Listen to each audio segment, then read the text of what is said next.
નમસ્કાર અને સ્વાગત છે. આજે આપણે એક ખૂબ જ રસપ્રદ વિષય પર વાત કરવાના છીએ. ગુજરાત પોલીસ કોન્સ્ટેબલ ભરતીનું અંતિમ મેરિટ. હમણાં આના પર ઘણી ચર્ચા ચાલી રહી છે અને આપણી પાસે કેટલાક તાજા અપડેટ્સ અને અંદાજો છે. તો આજે આપણે ઊંડાણપૂર્વક સમજીશું કે આ અંદાજો શું છે, એની પાછળના કારણો શું હોઈ શકે અને ઉમેદવારો માટે આનો શું અર્થ થાય છે. ચાલો શરૂ કરીએ. તો સૌથી પહેલી વાત જે ધ્યાનમાં આવી રહી છે એ CCE પરીક્ષાના સંદર્ભમાં છે. એમ કહેવાય છે કે જે હમણાં CCE લેવાય એટલે કે કમ્બાઇન્ડ કોમ્પિટિટિવ એક્ઝામ, એમાં ગ્રુપ બીનું મેરિટ લગભગ 130 માર્ક્સની આસપાસ રહી શકે છે. અને આના આધારે પોલીસ કોન્સ્ટેબલ માટે એક અંદાજ છે કે અંતિમ મેરિટ 110 થી 120 માર્ક્સની વચ્ચે રહેશે. આ કનેક્શન કેટલું મજબૂત લાગે છે. જુઓ, આ સરખામણીનો એક આધાર છે. CCE અને કોન્સ્ટેબલ આ બંને પરીક્ષાઓ આપનારા ઘણા ઉમેદવારો સરખા હોય છે. એટલે CCEના મેરિટ પરથી કોન્સ્ટેબલનો અંદાજ લગાવવાની એક રીત છે. પણ હા, એ સમજવું જરૂરી છે કે આ ફક્ત એક આપણે કહીએ ને બેન્ચમાર્ક જેવું છે. સીધો સંબંધ ના કહી શકાય. હવે જે કોન્સ્ટેબલ માટે 110 થી 120નો અંદાજ છે, એની પાછળ ખરેખર બે મુખ્ય કારણો વધુ મહત્વના લાગે છે.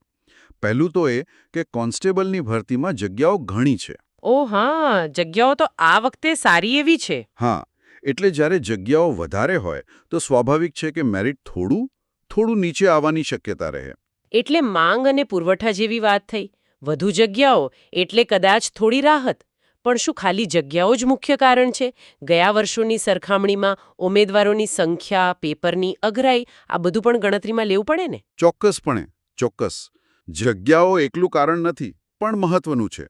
બીજું કારણ જે કદાચ વધુ અસર કરી શકે છે તે એ છે કે જે ઉમેદવારો ખરેખર ટોપ સ્કોરર્સ છે, જેમણે બહુ સારા માર્ક્સ મેળવ્યા છે, એમાંથી ઘણા કદાચ CCE ક્લાસ 12 હોય કે ગ્રુપ બી હોય એવી બીજી પરીક્ષાઓમાં પણ સારું કરી રહ્યા છે. અથવા તો એમનું ફોકસ હવે એ તરફ વધુ છે. અચ્છા, હા, પોઈન્ટ ખરેખર રસપ્રદ છે.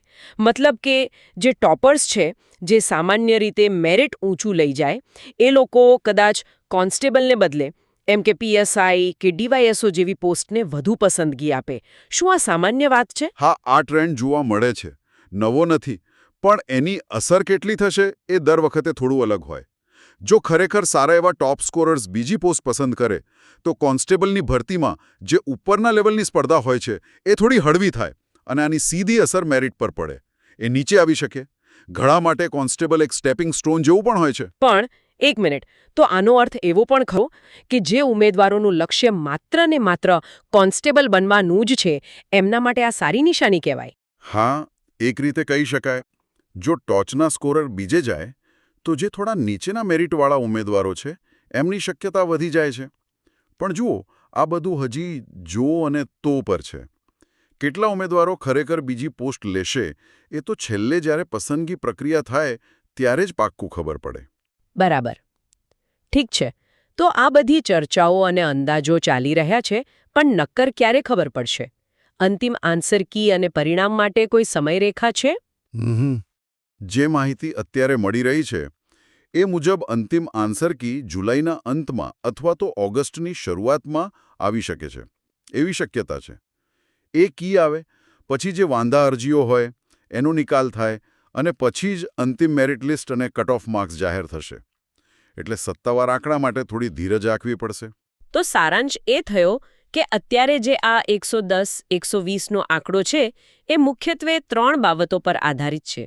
CCEનું અંદાજિત મેરિટ, કોન્સ્ટેબલની ખાલી જગ્યાઓ અને ટોપર્સ કદાચ બીજી પરીક્ષા પસંદ કરે એ શક્યતા. આ કોઈ ઓફિશિયલ વાત નથી. બિલકુલ સાચી વાત. અને આ મુદ્દો ખાસ ધ્યાનમાં રાખવા જેવો છે. આ ફક્ત એનાલિસિસ છે, અંદાજો છે, જાણકાર વર્તુળોમાં થતી ચર્ચા પર આધારિત છે. દરેક ઉમેદવારે આને ખાલી એક સંકેત તરીકે જ લેવું જોઈએ, કોઈ અંતિમ નિર્ણય નહીં.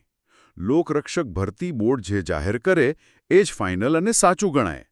એટલે ખોટી અફવાઓથી દૂર રહેવું અને બોર્ડની જાહેરાતની રાહ જોવી એ જ સૌથી સારું છે. બરાબર કહ્યું. ચાલો, અંતમાં એક વિચાર સાથે સમાપન કરીએ. આપણે વાત કરી કે ટોપર્સ બીજે જાય તો મેરિટ નીચે આવે.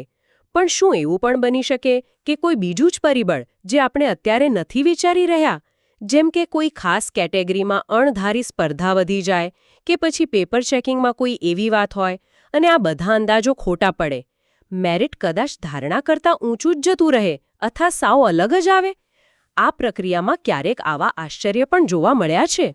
હા, એ શક્યતા નકારી ન શકાય. બિલકુલ. જુઓ, ભરતી પ્રક્રિયા ઘણી જટિલ હોય છે. ઘણા બધા પરિબળો એકસાથે કામ કરતા હોય છે. એટલે જ હું કહું છું કે અંતિમ પરિણામ આવે ત્યાં સુધી બધી શક્યતાઓ ખુલ્લી રાખવી જોઈએ. અત્યારે તો બસ આગળની